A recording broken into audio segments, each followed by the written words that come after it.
as you get towards. Alright guys, I'm going to try the Ryobi multi-tool. So I had one of these laying around.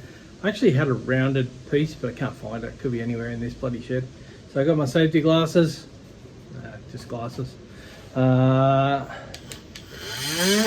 that's it. Let's give it a go. See how it works. Could be good, could be bad. We'll find out in a minute.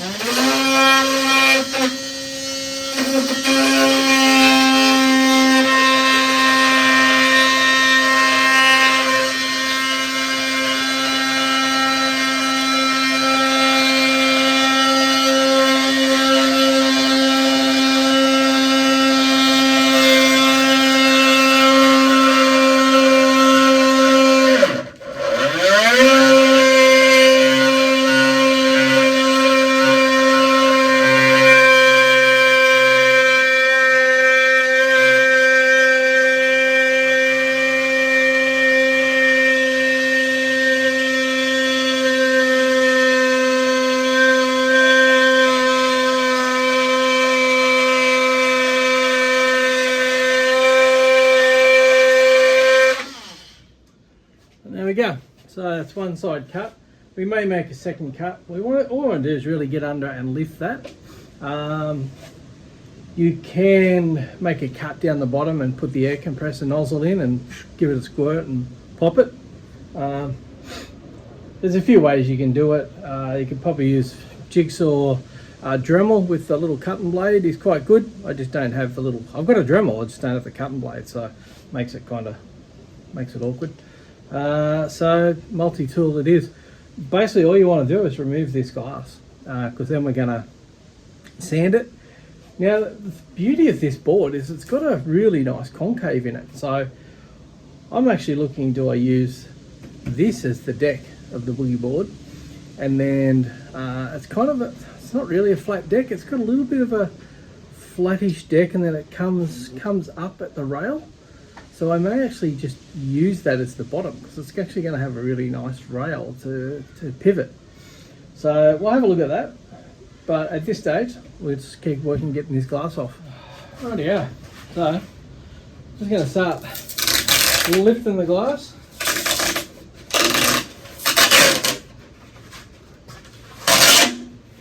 I just want to get a spot where I can really get a good dig at it. So really we're tearing it off. There's no.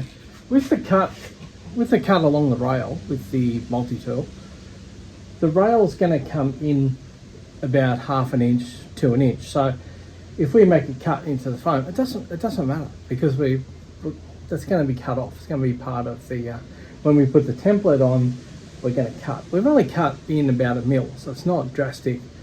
We just need now to take the glass off so we can put the template on, and then we can work out our dimensions. Which shouldn't be too hard.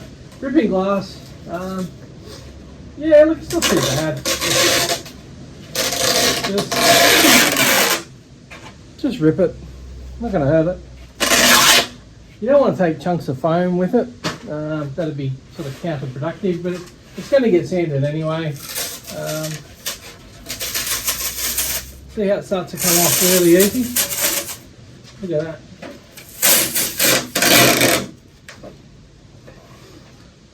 It's actually quite fun. You can enjoy this, but yeah. This foam's all going to get sanded anyway. Well, hey. If you can't lift it and get it up, slide the multi-tool under the blade, give it a quick buzz, that'll separate it. But yeah, so I'm not going to film all of this because it'll be quite boring really. The bottom bit, same thing. If it doesn't start to lift, use the multi-tool, but you hear it starting to lift. So that's lifting. You can see that lifting.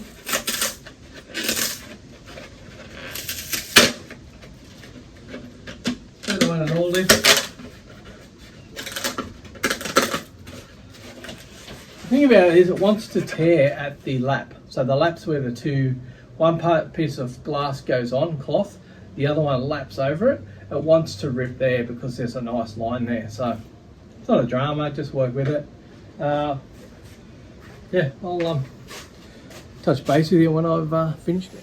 Alrighty, so normally we would put your template similar to this, maybe a little bit more neater. But anyway, we basically would put it along the stringer, probably about the halfway mark.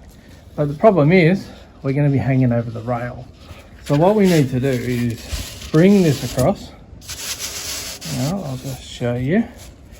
Bring this across until you find a spot where you've got healthy rail, which we do. So I'm gonna move this across until about there, and we'll match it up down here. Sorry, holding this while I'm doing it. And then we're going to look, do we have healthy rail? Yes, we do. What I'll do, I'll actually measure here, and I'll mark basically the stringer, and we'll draw the template. There you go. So what I've basically done is I've marked the middle of the stringer. I've found out my placement, which is actually going to be this second dot. So I've marked that second one there. You can see that. And that's going to be my center spot. So all I do is do that same mark on the paper underneath it, so under here. So when I flip the template, it's in the same spot. Now we've done it up here, we've got heaps of good rail to cut into, and we've done the same thing up here. So we've, there we go, we've marked the center, we've marked the center and we've matched it. So now we do, we start drawing it. And there we go. So the template is now on. So you can see we've got good foam on the rail. So when we cut it, which I haven't done for ages, so it's gonna be fun. And we've got the tail. So we've got a little bit of a kind of a bat tail. And then we're gonna come down this side, pretty much the same.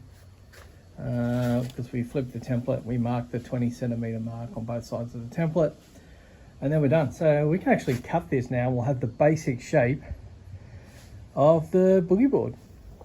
Righto, so these racks, they actually are expandable, but they expand out. I've got them set fairly well in, as you can see down the bottom there. So they're not the best racks to use. So I do have a few old sets of racks, which are in buckets with concrete.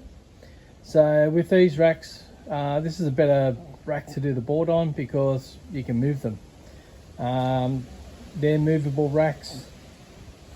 These two, which I use for like glassing and sanding, they, as you can see, if you're cutting the rail, you probably cut the top of your stand off. So use the ones that you can basically move, and you can adjust them so you've got the rail hanging over, and it's an easier cut. So we're going to go back to surfboard making 101, and we're going to cut it with the jigsaw.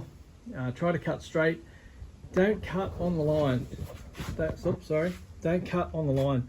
Make sure you cut outside the line, because we're going to sand that rail down. It then allows you, if you stuff up, actually have the jigsaw on a bit of an angle. Makes it easy. You can also cut it with the saw. We might even give that a crack. That's a bit old school. Or we can go with the saw. That's basically what we used to use. So pull it off the side a bit.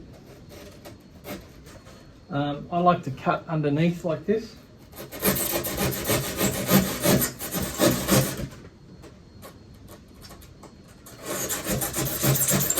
It's been a while.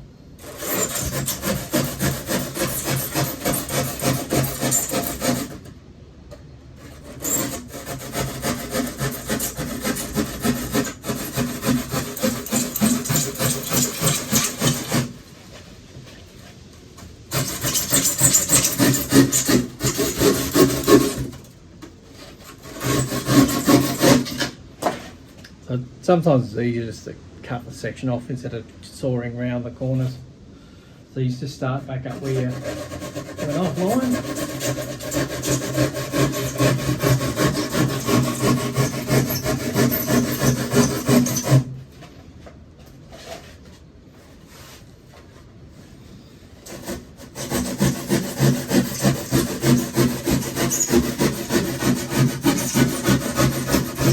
The The reason I'm standing a fair way away from the saw is I want to see if the saw's level. So if I get back further, I can actually see that it's not sort of going either way. It makes it a bit harder to cut from back here. So it's easier to be a little bit closer, but behind it.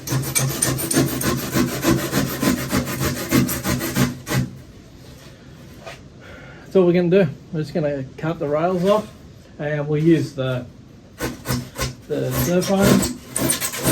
It's good fun, this. I haven't done this for ages. Last time I did it was a fish that I made. So I don't like to get fish blanks cut on a machine. I prefer to do them by hand.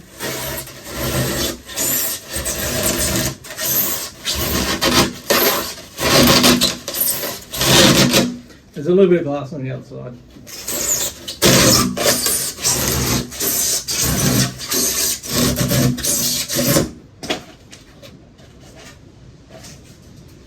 Now, make sure you save these. 2 reasons. That foam is really handy if you've got to repair a fin box and you've got to put a piece of foam in. They also make great firelighters because it's a petrochemical. These actually are good firelighters. So cut them off into little pieces, pop in the fire, light them, and there you go, you got a firelighter because it's made from petrochemicals. But yeah, very handy if you need to do a box repair, say SES2, you cut a section and you can actually put that into the box and then reroute the new box. There you go. Look, I'm probably going to leave it there this week. I'll finish cutting this and I'll get it down, get it ready to the next process. And well, it's a couple of more steps along in making a fiberglass boogie board. So thanks guys, I'll catch you on the next one when I finish getting rid of all these. And you know, get out, get surfing, like and subscribe if you can. It's for surfers. It's probably not an interesting project, but if you're making a surfboard, you're going to be doing all these steps. If you can find an old mal that's got a snap nose, you can make a fish out of it. You strip the glass off, you can make yourself a nice fish. A 9-foot mal, you could make a 6-foot board if you've had the front third snapped off. You can make yourself a nice 6-foot board. Like, you can even make bigger. So this is relevant to surfing. You know, that's how the Michael Peterson, Tommy Peterson, they both started shaping. They'd get snap mals and stuff like that up around Tweed Heads, and they'd strip the glass off, reshape them, and make themselves boards. So yeah, it's done this for a long time, especially when mals were around and the shortboard revolution started. Snap mals were cut down heaps. So look, it is something that we do. It's still a good skill to have. Now I can do this edge with a planer, but I'll show you what I'm going to do because it's a bit more labor intensive doing it with the way I'm going to do it. So as I said, like, subscribe, get out, get surfing. I'll see you next time.